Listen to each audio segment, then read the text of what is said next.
자, 이번 시간은 감정평가의 기초 중에서 좀 양이 많은 파트가 될 텐데요. 자, 감정평가 방식부터 논의를 하겠습니다. 그리고 이 파트가 조금 피곤한 것 중에 하나가 다 용어가 지들 멋대로 결정을 해놓은 거예요. 그리고 이게 일본어 번역하고 등등등 하다 보니까 지금에 쓰이는 우리의 일반적인 관점하고 좀 달라지죠. 그래서 일단은 감정평가 3방식이라고 하는 것을 일단은 정리합니다. 제일 먼저 비용성의 원리에 따른 원가 방식이라는 개념이 있고요. 그 다음에 시장성의 원리에 따른 비교 방식이라고 하는 거, 수익성의 원리에 따른 수익 방식이라고 하는 것이 있게 됩니다. 그래서 이때 비용성의 원리에 따른 원가 방식이라고 하는 것은 어떤 건물이 주로 대상이 될 텐데요. 감정평가 대상 물건이라고 하는 것을 다시 만들기 위해서 얼마나 비용이 들어가느냐를 기준으로 해서, 자, 새롭게 만들기 위해서 들어간 비용에다가 그동안 이 건물이 낡아서 감가요인이 발생했을 때 그 감가요인을 제거해서 결과적으로 현재 이 부동산의 가격은 얼마다, 이런 식으로 가액을 평가하는 것을 소위 원가법이라는 용어를 쓰게 됩니다. 한편 임대료 얼마 받을 수 있냐라는 감정평가 의뢰가 들어왔을 때 역시 이 물건을 다시 만들기 위해서 소요된 비용, 이런 것을 기초로 해서 해당 물건의 임대료를 감정평가하는 것을 적산법이라는 용어를 쓰게 됩니다. 그래서 원가법, 적산법, 물론 중심축은 원가법이 되게 됩니다. 임대료는 나중에 임대사례비교법이라고 하는 것을 중심으로 설명을 하게 됩니다. 해서 자, 바로 원가법 정의 한번 체크해 보겠습니다.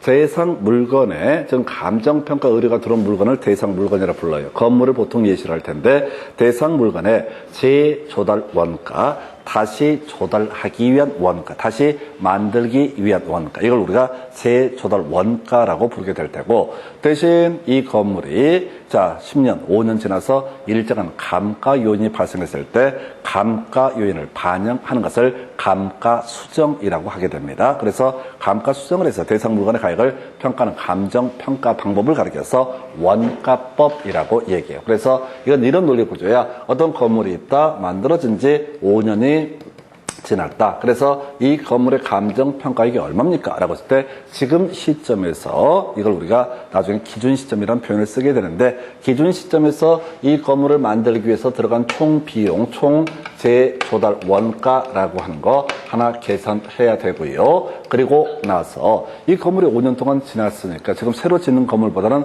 가격이 낮아야 되잖아요. 이게 바로 감가 수정 또는 이제 감가를 한다라고 얘기를 합니다. 그래서 재조달 원가와 감가액을 계산해서 대상 물건의 가액을 감정평가하는 것을 원가법, 이에 비해서 적산법이라고 하는 것은 색깔 입혀진 거 한번 볼까요? 기초가액이라고 하는 거, 기대이율, 그 다음에 필요재 경비 나와 있죠? 필요한 경비. 근데 이건 의미 없으니까 기기필 이렇게 외우시면 됩니다. 과거에 자 기초가액 곱하기 기대이율, 거기다 필요 경비를 더한 값, 이걸 우리가 적산 가격, 적산 임료라는 용어를 쓰게 될 텐데, 하여간 적산법, 임대료 하나 있고요, 가격 하나 있습니다. 가격 대신에 가격이라는 표현을 쓰고 있죠. 이게 원가법, 비용성의 원리에 따르게 된다라고 이렇게 얘기를 합니다. 한편 자 비교 방식이라고 하는 거, 시장성의 원리에 따른다. 시장에서 얼마의 거래가 되느냐를 기준으로 해서 이 물건의 가액을 평가하는 것을 가리켜서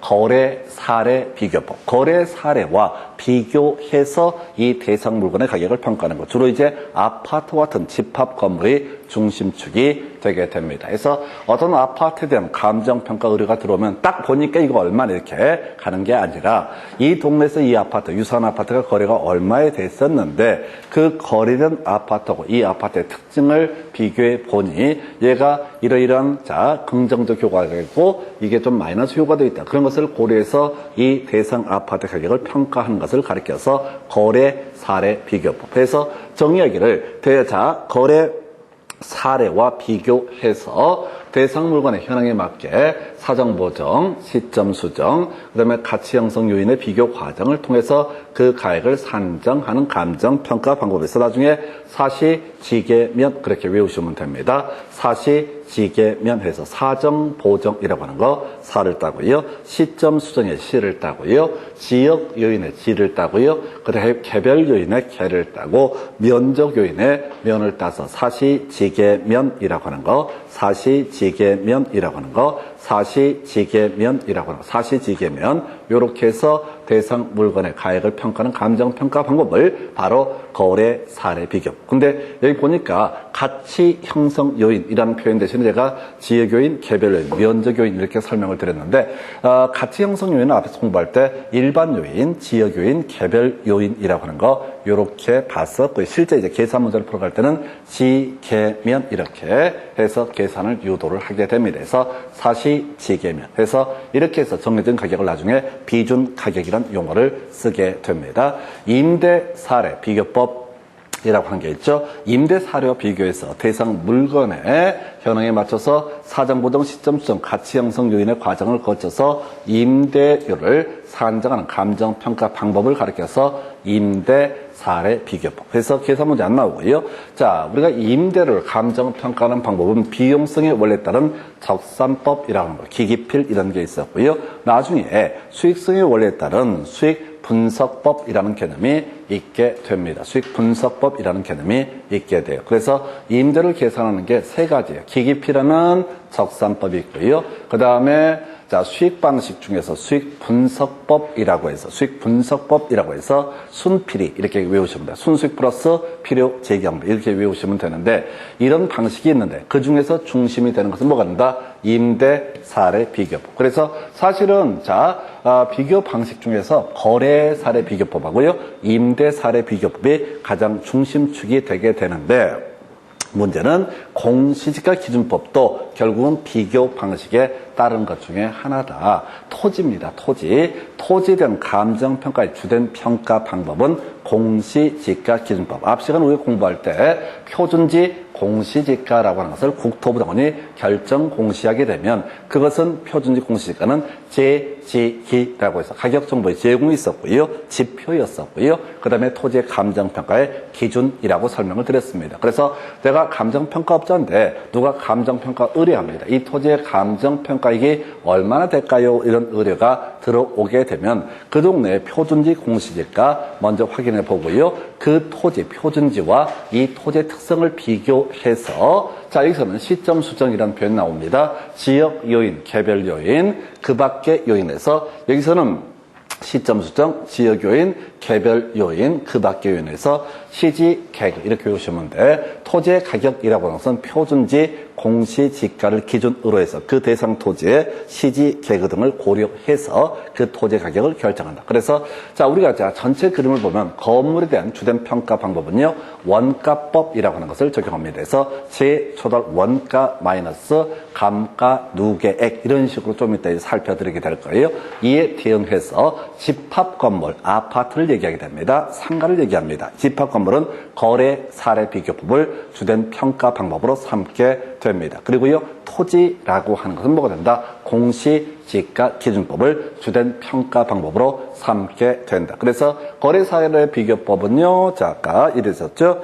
비준 가격이라는 게 사례 가격에다가 사시지계면 이렇게 그림 좀 이따 볼 거예요. 해서 그렇게 가야 되고 지금 토지 가격이라는 것은 시지계급라고 하는 식 이렇게 머리 글자 따서 외우시는 게 나중에 계산 문제 풀 때 아주 심플하게 계산을 낼 수 있습니다. 그래서 이렇게 해서요. 지금 이제 비교 방식, 시장성의 원리라고 하는 것은 세 가지가 있어요. 그래서 중심축은 거래 사례 비교법과 임대 사례 비교법. 다만 특이하게 토지에 대해서 공시지가 기준법도 결국은 표준지 공시지가를 기준으로 그 가액을 평가하는 거니까 비교 방식의 한 유형으로 해석을 하게 됩니다. 자, 그리고 나서요. 수익성의 원리에 따른 방법, 가액을 평가하는 것을 수익환원법이라고 얘기를 하게 됩니다. 그 다음에 임대료를 평가하는 것을 뭐라고 한다? 수익분석법이라고 얘기를 합니다. 그래서 이게 공부가 하다 보면 제일 짜증나는 게 이 파트입니다. 앞에서부터 쭉 공부를 해오기 때문에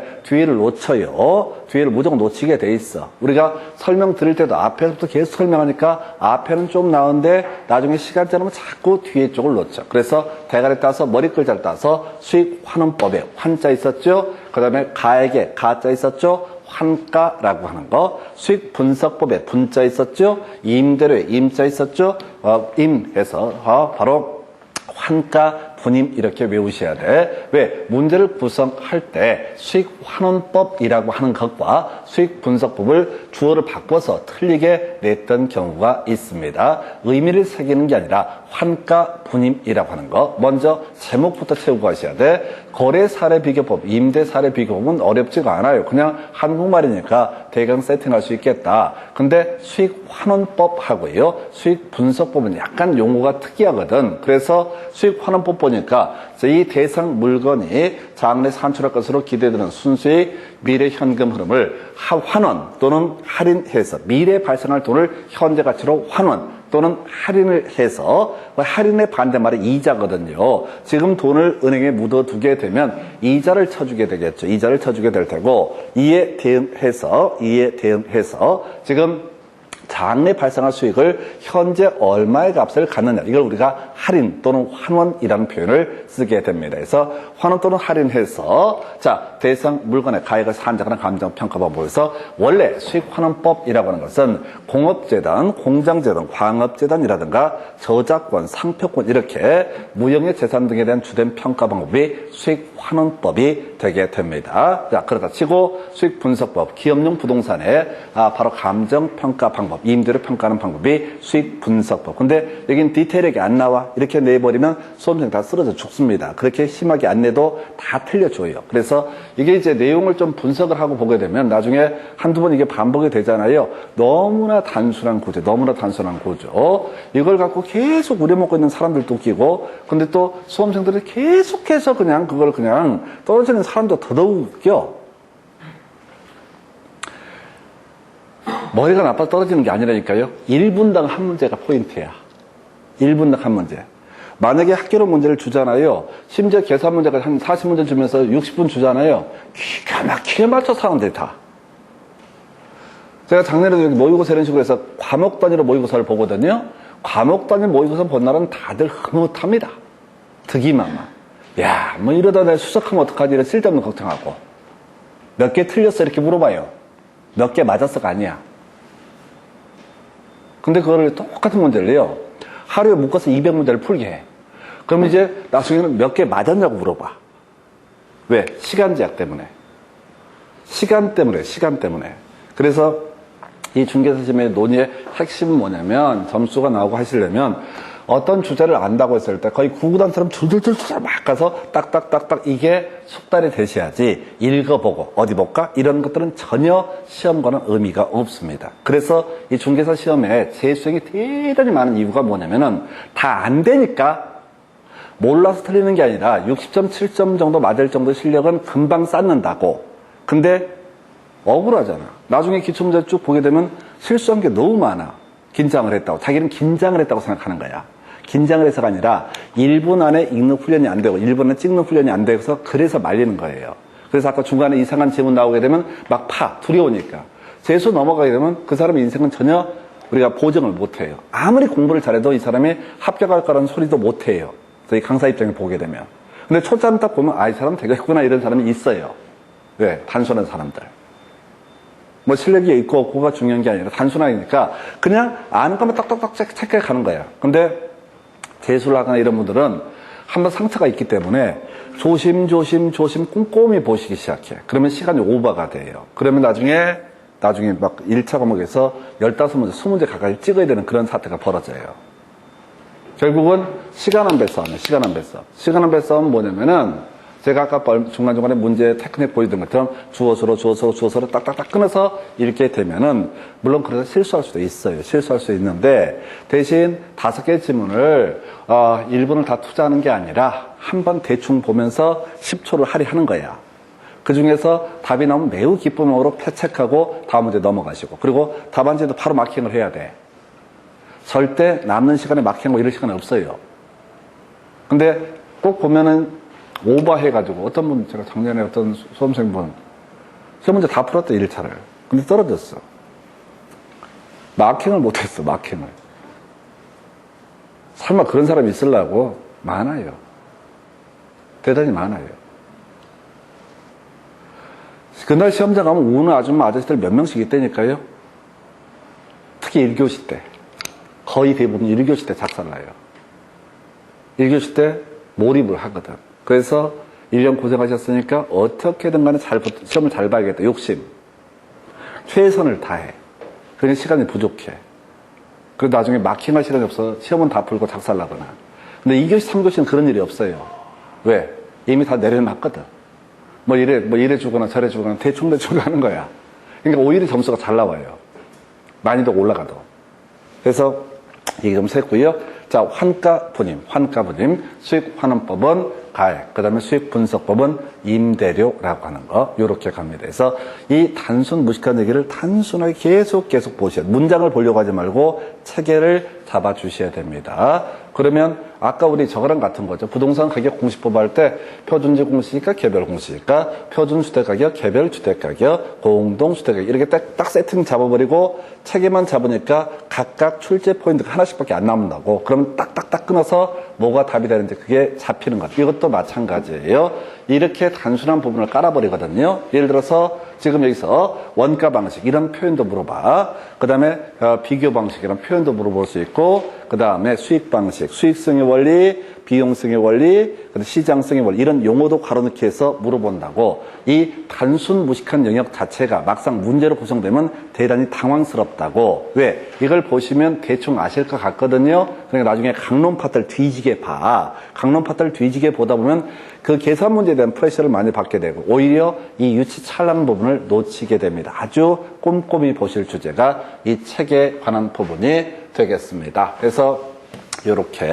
해서 감정평가 3방식에 대해서 설명을 드렸고요.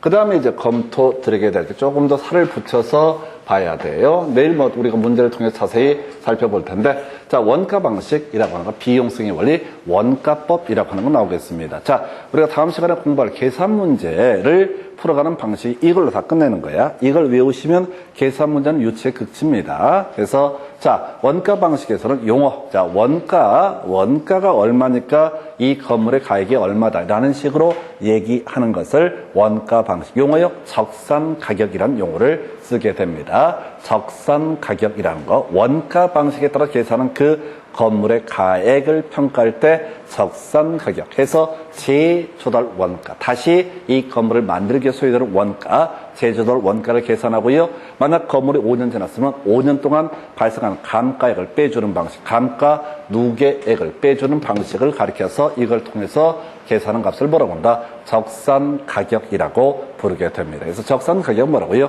재조달 원가 마이너스 감가 누계액이라고 하는 거, 이게 바로 적산 가격이 되게 됩니다. 다시요, 그냥 약속이고 용어 외우셔야 되는 겁니다. 이게 문제가 아니에요. 그냥 단순하게 적산 가격이라고 하는 거.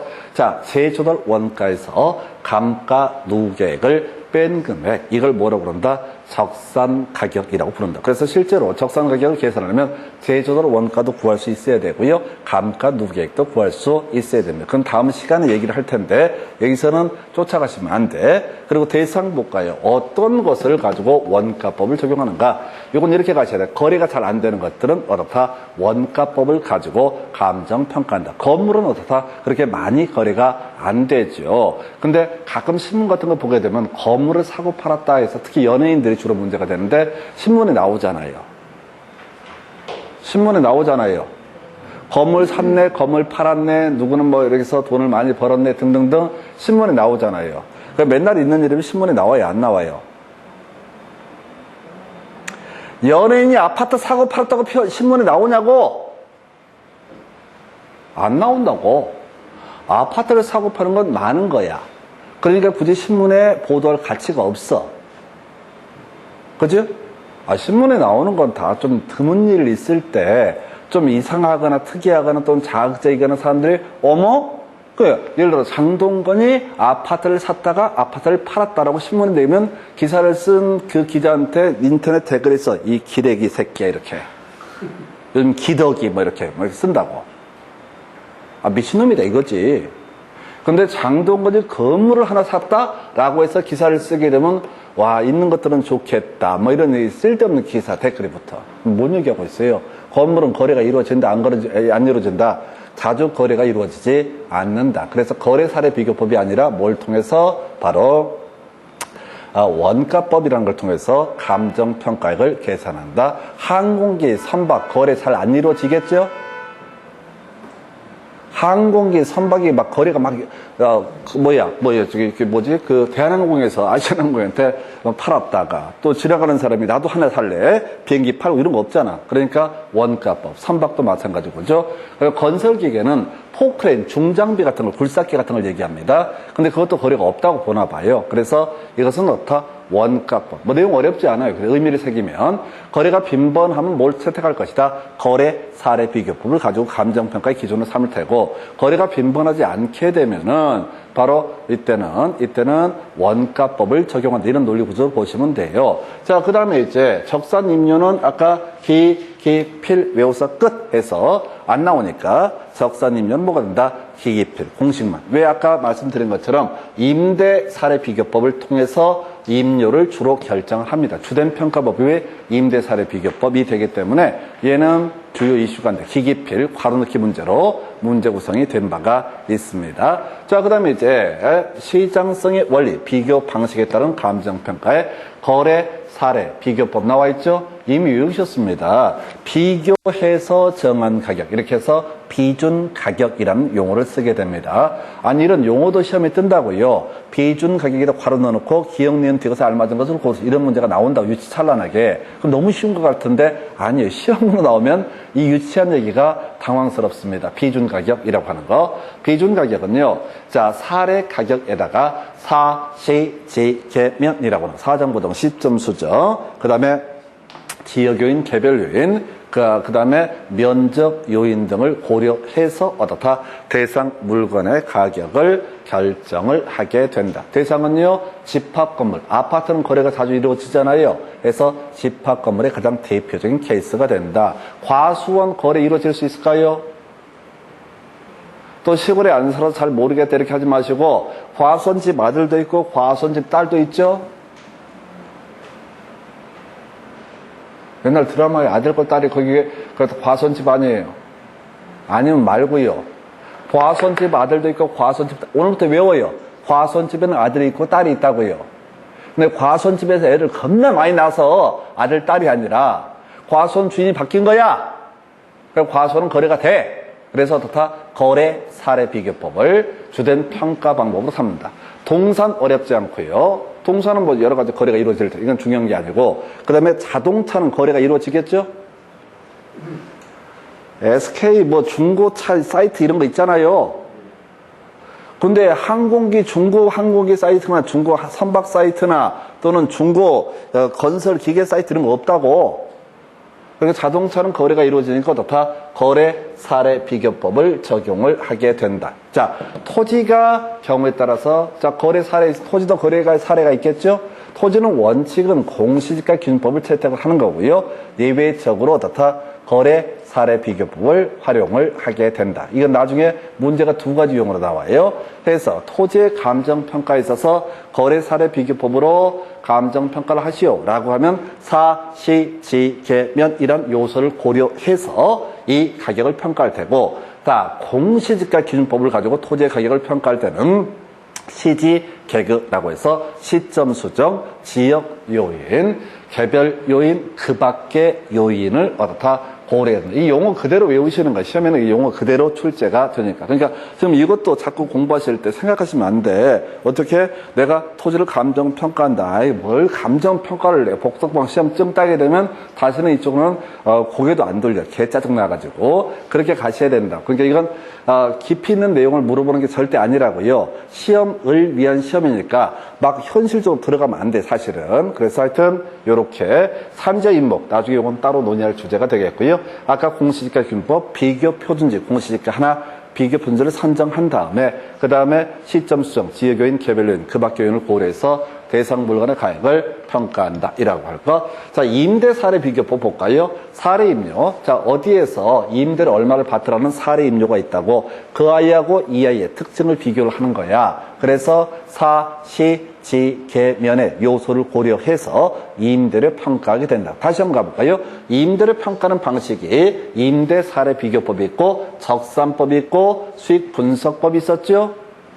임대를 평가하는 게 세 가지 기준 요소가 있다고요. 그래서 임대를 평가할 때 주된 평가 방법은 뭘로 채택하고 임대 사례 비교법, 그 다음에 적산 임료라고 했던 바로 적산법이라든가 수익 임료라고 했던 수익 분석법이라는 것은 나중에 시선 가액에 조정할 때, 시선 임료에 조정할 때 설명드릴 주제인데 보조적인 감정 평가의 지표가 되게 됩니다. 그래서 실제 이슈는 임대 사례 비교법, 임대의 주된 평가 방법 뭘 채택한다? 임대 사례 비교법. 더 이상은 나오지 않아요. 아까 기기필 그냥 공식 외워서 끝내버리는 거고요. 순필이 수익 분석법, 수익 임료라고 하는 거. 용어 수익 임료는 뭐가 된다? 순필이 순수익 플러스 바로 필요, 재, 경비 이렇게 그냥 외워서 끝내버릴 주제예요. 그래서 결국은 중심축은 임대 사례 비교보면 답이 될 만한 가치가 있지만은 적산법이라든가 수익 분석법 이런 것들은 중요한 포인트가 안 되고 사이드로 흘러가는 그런 쟁점이 되게 됩니다. 그리고 지금 보셨던 토지에 대한 감정평가라고 했을 때 중심축은 공시지가 기준법. 근데 문제를 구성할 때는 공시지가 기준법으로 토지의 가격을 평가하시오. 이런 문제 내면 그 다음 문제에서는 거래 사례 비교법으로 이 토지의 가격을 평가하시오. 그러면 공식이 틀리다는 거야. 공시지가 기준법을 가지고 감정평가를, 토지에 대한 감정평가를 할 때는 표준지 공시지가를 기준으로 해서 시지, 계급 이렇게 이제 가게 되는 거고요. 그 다음에 지금 지금 사시지계면 거래 사례 비교법을 가지고 토지의 가격을 평가할 때는 사례 가격이라 사시지계면. 그래서 29회 때는요, 거래 사례 비교법 나왔었고요. 토지에 대한 감정평가 방법으로서 30회 때는 똑같은 문제 내기 민망하니까 공시지가 기준법을 가지고 출제가 되게 됩니다. 그래서 지금 계속 사시지계면 시지계 이걸 단순 암기해 두시게 되면 나중에 조금만 숙달되면요, 문제 보면서요, 계산기 옆에 보조해 주게 되면 한 10초 문제 다 풉니다. 그 정도로 단순 무식하게 구성을 해. 근데 우리가 문제를 풀 때부터 애초에 그게 숙달이 돼 있어야 돼. 그냥 되는 게 아니라 사시지계면 이게 숙달이 되셔야 돼요. 거의 그냥 급하게 막 써내갈 수가 있을 정도가 돼야지 실제 시험장에서 문제를 풀 수가 있어요. 근데 대부분의 수험생들이 이거 듣고 이해하고 그렇구나 이 정도에서 멈춰버리니까 2분, 3분을 주면 문제를 풀지만은 1분 안에 푸시오 그러면 어쩔 줄 몰라요. 그래서 계속 기출에 다뤄져 왔던 이 쟁점들을 아주 단순 무식하게 접근하는 게 필요하다. 이렇게 가게 됩니다. 해서 공시지가 기준법이라는 개념까지 보셨고요. 수익환원법이라고 하는 거.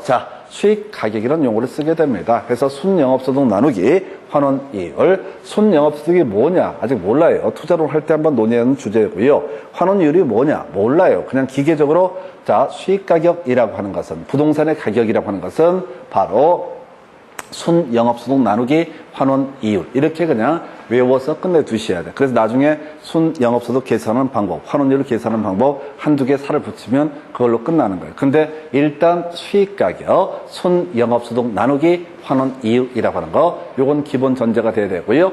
이게 광업재단, 공장재단, 영업권, 광업권 이런 것들에 대한 무형의 자산을 평가할 때 주로 쓰이는 것을 수익환원법이라고 얘기를 하게 됩니다. 이에 비해서 수익분석법은 임대를 평가하기 위한 감정평가 방법이 되게 되는 순필이 이렇게 끝내셔야 돼. 해서 지금 요 가액을 평가하는 방식, 토지를 제외하고 보게 되면 원가법이 있을 수 있고 거래사례 비교법, 수익환원법이 있습니다. 근데 실질적으로는요, 이게 건물을 평가한다고 해서 원가법 하나만 적용하는 것이 아니라 바로 거래 사례 비교법 또는 이 건물에서 앞으로 발생하게 될 수익이라고 하는 것 기준으로 건물에 대한 감정평가를 할 수 있습니다. 결국은 하나의 감정평가액을 만들어내기 위해서는 주된 평가 방법에 높은 가중치를 두고 나머지 부된, 종된 평가 방법에 상대적으로 낮은 가중치를 두어서 전체 가격을 평가를 하게 된다. 그래서 건물에 대한 감정평가를 한다고 해서 원가법 하나만 적용하는 것이 아니라 거래사례 비교법, 수익환원법이라는 것을 적용할 수 있다. 똑같은 논리 구조죠. 토지에 대한 감정평가. 얘는 사실은 단순해요. 새로 만들 수가 없잖아요. 땅을 만들 수가 없기 때문에 그냥 단순하게 공시지가 기준법. 그리고 아까 임대료에 대한 감정평가 의뢰가 들어왔을 때 얼마나 임대료 받을 수 있느냐, 받아야 되느냐를 물어봤을 때 임대 사례 비교법이 가장 높은 가중치를 두어서 나올 테고, 나머지 적산법이라든가 수익 분석법을 통해서 계산한 적산 임료나 수익 임료를 좀 상대적으로 낮은 가중치를 두어서 어떻다, 종국적인 임대료를 계산한다. 그냥 토지만 별개의 문제로 보고요. 나머지는 이게 얘가 마찬가지라고. 자, 영업권이라고 하는 거, 뭐 이런 걸 감정평가한다고 했을 때 꼭 이 방법만 쓰는 게 아니라 이 영업권을 만약 이 정도 영업권을 만들어내기 위해서 얼마나 비용이 들어갈 거냐 이런 걸 고려해 볼 수도 있고, 이 영업권이 얼마의 거래가 되느냐는 거래 사례 비교법을 가지고도 고려할 수 있다. 그래서 문제를 줄 때는 가중치를 미리 두어요. 가중치를 미리 전제를 하면서 이 감정평가액이 얼마냐 이런 식으로 물어보게 됩니다. 자, 이 파트가 그렇게 어렵다. 그렇게 어려워. 다 할 것 같은데, 다 이해가 되는데 문제는 암기가 되지 않게 되면 전혀 손을 댈 수가 없습니다. 그래서 우리가 논리적으로 어렵고 복잡한 부분을 완벽하게 마스터하는 게 중요한 게 절대 아니에요. 그냥 시험 문제 중에서 우리 어려운 거 제가 일부러 강의할 때 다 빼버리잖아요. 어차피 해봤자 3분씩 걸리는 그런 문제들은 해봤자 시험장에서 풀 수가 없기 때문에 아무런 의미를 가질 수 없어요. 우리가 지난 시간에 금융론 얘기할 때 그런 거 있었잖아요. 자, 원리금 균등 상환 방식에 따른 매기수 상환을 이자나 원금액을 구하시오. 때려 죽여요. 계산기를 갖고 두들겨도 3분, 4분이 걸려. 공식을 다 외우고 있어도, 공식표를 줘도 해설표를 봐도 2, 3분씩 걸리니까 그런 문제는 제가 아예 안 하고 넘어간다고. 왜? 의미가 없어. 시험장 가서 맞출 수 있는 문제를 공부를 하셔야 돼. 바로 이 파트가 그런 거야. 그냥 이건 몇 번 반복하시면 용어들이 마음에 안 들긴 하는데 단순 반복하면 외워지는 그런 파트가 되겠습니다. 한 번만 정리하고 다음 주제 논의를 해볼까요? 해서 자, 지금 논의를 해볼 거. 자, 요거 다시 한 페이지 위에 가서 체크를 해보고 나머지 주제로 넘어가도록 하겠습니다. 해서 지금 논의가 됐던 거, 자, 감정평가 방식에서 다시 비용성의 원리에 따라서 가액을 평가하는 것을 원가법이라고 부르게 됩니다. 비용성의 원리에 따라서 임료를 평가하는 것을 적산법이라고 부르게 됩니다. 비교 방식, 시장성의 원리에 따른 것이고요. 자, 거래 사례를 기준으로 해서 그 물건의 가액을 평가하는 것을 거래 사례 비교법, 임대 사례를 기준으로 대상 물건의 임대를 계산하는 것을 임대 사례 비교법, 표준지 공시지가를 기준으로 대상 토지의 가격을 평가하는 것을 공시지가 기준법. 이 세 가지가 비교 방식, 시장성의 원리에 따른 것이다. 그리고 나서 수익 방식, 수익성의 원리에 따르게 되는 것이고요. 수익 환원법, 가액을 평가하는 것이 당내 발생할 수익, 순수익, 또 현금 흐름을 현재 값으로 환원 또는 할인해서 자, 평가하는 것을 뭐라고 그런다? 수익 환원법. 이 수익 분석법이라는 것은 임료를 평가하는 것이고 나중에 순필히 이렇게 외우시게 됩니다. 그래서 자, 요걸 좀 달리 표현을 하게 되면 원가 방식에서 원가법에 따라 계산한 가격, 그 대상 물건의 가격이라는 것을 적산 가격이라고 부르게 됩니다. 적산 가격이라는 것은 재조달 원가 마이너스 감가 누계, 재조달 원가의 감가 수정을 해서 대상 물건의 가격을 평가하는 방법. 주된 대상은요, 건물, 항공기, 선박, 건설기계 이런 것들이 주된 대상이 되게 됩니다. 한편 자, 물건 중에 가액을 평가하는 것 중에서 거래 사례 비교법이라고 하는 거, 거래 사례 비교법을 통해서 계산한 가격을 비준 가격이라 부르고요. 사례 가격에다가 사, 시, 지, 계면 이런 요소를 고려해서 대상 물건의 가격을 평가하게 됩니다. 주된 대상은요, 집합 건물, 그다음에 자동차, 동산, 뭐 과수원 이런 것들이 하나의 이슈가 되게 됩니다. 그 다음에 이제 임대 사례 비교법 비준 임료라고 하는 거, 사, 시, 지, 계면, 사례 임료에다가 사, 시, 지, 계면 이런 요소를 고려해서 감정 평가하는 것을 얘기하고요. 공시지가 기준법은 표준지, 비교 표준지 공시지가라는 걸 미리 세팅을 하고요. 그 토지, 비교 표준지와 대상 토지의 특징, 시, 지, 계급을 고려해서 대상 물건의 가액을 평가하는 방법이다. 이것도 비교 방식, 시장성의 원리의 한 유형으로 평가를 한다. 수익 방식, 수익이 얼마나 발생할 것이냐를 기준해서 가액을 한정하는 것을 수익 환원법, 환가 이렇게 외우자고 그랬었고요. 그 다음에 수익 분석법은 임료라고 하는 순필이 이렇게 외웁니다. 해서 지금 임대를 주된 평가 방법은 임대 사례 비교법이 될 것이고, 그 다음에 자 나머지 자 수익 분석법이라든가 또 적산법은 임대를 산정하는 보조 지표가 되게 된다. 이런 식으로 해서 자 각각의 3방식에 따라서 가액 또는 임료를 계산해서 이걸 조정해서 마지막으로 결과물을 내놓은 것을 감정평가액이라고 정의를 하게 됩니다. 그래서 나온 얘기가 시선 가액의 조정 또는 시선 임료의 조정이라는 개념이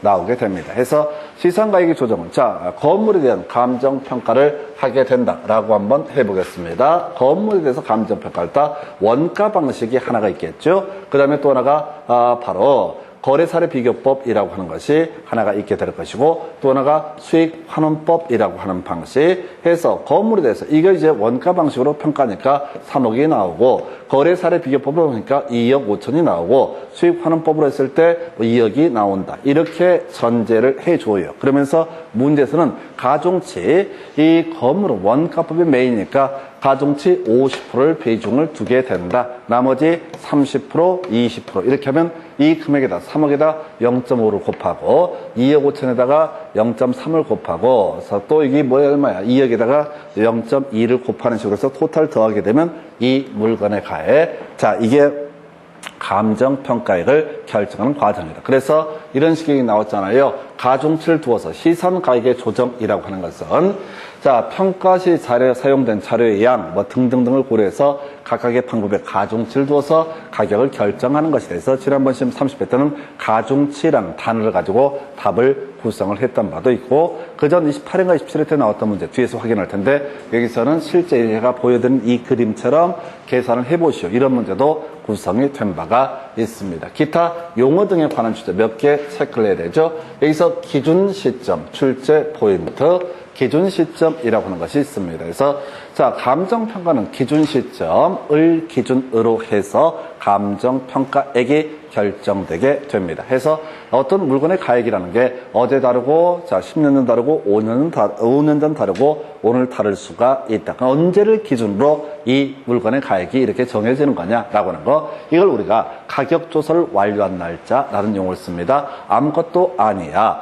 바로 비교 방식에 따라서 원가 방식에 따라서 수익 방식에 따라서 가격 조사를 각각 하겠죠. 예를 들어서 아파트는 감정평가다 그러면 제일 먼저 비교 방식 해서 10월 1일 날 가격을 계산해냈어. 그래서 힘드니까 쉬었어. 그리고 10월 3일 날 원가 방식, 아파트를 다시 만들어서 이 정도 하면 얼마의 가치가 있을 것이냐, 또는 수익 방식에 따라서 자 하다 보니까 하나는 10월 3일 또는 하나는 10월 5일 그러면 전체 가격 조사를 완료할 때는 10월 5일이 되게 된다. 그래서 계산을 해서 나온 감정평가액은 10월 5일 기준 이 부동산의 가격은 얼마만큼의 가치가 있다. 이렇게 감정평가액이 결정됩니다. 그래서 용어의 정의에서 기준 시점이라고 하는 거, 가격조사를 완료한 날짜, 이날을 기준해서 각종의 공법상 규제나 사법상 제한이 있으면 있는 그대로 평가를 하게 된다. 현황평가라는 용어와 같이 연계가 되고요. 시험에 이슈가 되는 것은 기준 시점. 아까 우리 용어 중에서 중요한 이슈 됐던 거 이런 거 있었죠.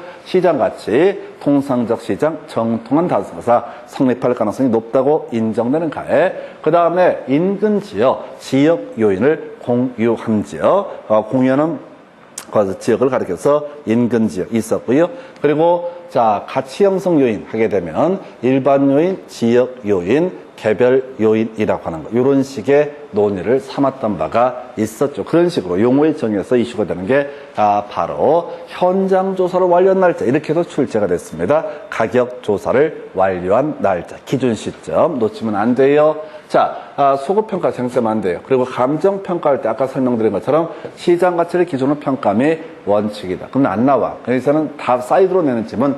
자, 일정한 경우에 시장 가치 외의 가치를 기준으로 다 평가할 수 있다. 앞에 보시면 안 돼요. 시장가치, 외가치를 기준으로 결정할 수도 있다. 법에서 정하고 있는 경우라든가 또는 의뢰인이 요구한 경우 뭐 이런 일정한 사유가 있으면 시장가치, 외가치를 기준으로 정할 수도 있다. 두세 번 나왔는데 답이 되는 주제는 아닙니다. 뒤만 살살 보셔야 돼. 현황평가, 있는 그대로 하는 평가를 현황평가. 그리고 이제 물건의 개수와 관련해서 볼게. 첫 번째, 개별평가라는 게 있습니다. 물건 단위로 평가를 한다. 이걸 뭐라고 한다? 개별평가. 자, 그리고 두 번째가 일괄평가 나와 있죠?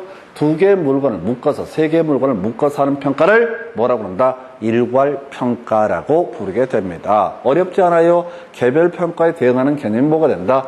일괄평가. 여기까지는 문제가 안 돼요. 근데 출제 빈도는 떨어지는데 좀 피곤하게 하는 게 바로 구분평가와 부분평가라는 용어가 있게 됩니다. 가구 일부 이렇게 외우셔야 돼. 가구 일부, 가구 일부, 가구 전부 아니고 가구 일부 해서 이게 뭐냐면 가치를 달리하는 경우는 어떻다? 구분하여 평가하게 된다. 그 다음에 일체로 이용되고 있을 때 일정한 사유가 있으면 어떻다? 부분에 대해서 평가한다 해서 가구 일부. 다시 자, 가치가 다르면 어떻다? 구분평가. 그 다음에 일체로 이용되고 있으면 어떻다? 부분평가 이렇게 가는 거예요. 가구 일부. 이거 외우셔야 돼. 이게 별 의미가 없으니까 피곤해. 자, 가볼까요? 어떤 토지에 대한 감정평가 의뢰가 들어왔습니다. 자, 근데 이 토지의 특성을 보니까 이상하게 한 필지인데 이쪽은 상업지역, 자, 이 되고 한쪽은 주거지역이다. 그러면 두 개 한 필지임에도 불구하고 어떻다? 토지의 가치가 달라지죠. 그래서 상업지역만 떼내서 평가를 한다. 또 주거지역을 또 떼내서 평가한다. 이걸 뭐라고 한다? 가치가 다르기 때문에 구분평가라는 용어를 쓰게 됩니다. 가치가 다를 때 나눠서 하는 평가를 뭐라고 한다? 구분평가라고 정의를 합니다. 자, 일체로 이용되고 있는 하나의 필지에 대해서 부분평가, 하나의 토지입니다. 그런데 이쪽에 지금 도로가 만들어지기로 결정이 됐습니다. 그러면 보상금을 주기 위해서 이 부분에 대해서 떼내서 어떻다? 평가를 해야 되죠? 다 도로 만든다고 옆에 있는 토지가 다 사주진 않거든. 그래서 일부를 떼내서 하는 평가, 일체로 이용되고 있는 일부를 떼내서 하는 평가, 이걸 뭐라고 한다? 부분평가라고 이렇게 얘기합니다. 그래서 가구 일부 이렇게 단순하게. 그래서 여기서 이제 이슈 중에서 용어 중에서 출제 포인트가 이렇게 제일 어려운 게 기준 시점이라고 하는 거, 가격 조사를 완료한 날짜라고 하는 거. 기준 시점 뭐라고요? 가격 조사를 완료한 날짜. 알면서도 매번 헷갈립니다. 현장 조사까지 나왔습니다. 또는 감정평가의 기준이 되는 날짜, 이런 용어를 쓰기도 합니다. 문제 가지고 설명드릴 테고요. 그 다음에 지금 나머지는 뭐 그렇다 치고 지금 구분평가와 부분평가, 가구 일부라고 해서 이 정도가 용어 등에 관한 내용 체크해드리고 잠시 끊었다가 이제 문제 가지고 설명을 드리도록 하겠습니다.